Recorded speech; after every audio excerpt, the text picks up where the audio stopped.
তো বন্ধুরা, তোমরা দেখতে পাচ্ছ যে এই বেডে মাটির কাজ চলতেছে। তো 7 থেকে 8টি টলি এসেছে ও একটি জেসিবি 4 হুইল জেসিবি লোড দিতেছে। তো একটির পর একটি টলি লোড দিতেছে, জেসিবি কোনো রকম দম পাচ্ছে না। তো এখানে দেখতেছেন যে অলরেডি একটি টলি জেসিবির সামনে লাগানো রয়েছে ও পাঁচটি টলি অপেক্ষায় রয়েছে। তো জেসিবি অত্যন্ত ধীরে লোড দিতেছে কারণ প্রচণ্ড গরম। আজকে প্রায় রোদের তাপমাত্রা 35 ডিগ্রি সেলসিয়াস, তারপরেও এই বেডে কাজ চলছে।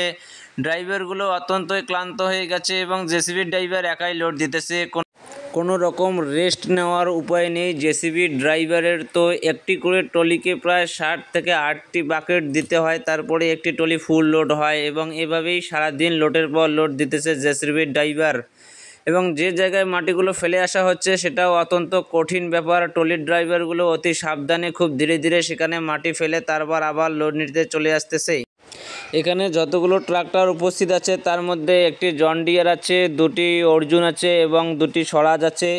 তো আরও কয়েকটি গাড়ি আছে, সবগুলো গাড়িকে আমি দেখিনি। তো সেই সব গাড়ি সিরিয়ালের পর সিরিয়াল লোড নিতেছে। তো জেসিবির ড্রাইভারটি ছায়ার মধ্যে জেসিবিটিকে স্ট্যান্ড করেছে, সেখান থেকে লোড দিতেছে কারণ গরমের জন্য রোদ্রে দাঁড়িয়ে লোড দেওয়ার কোনো রকম উপায় নেই। ট্রলির ড্রাইভারগুলো অনেকটাই ক্লান্ত হয়ে পড়েছে।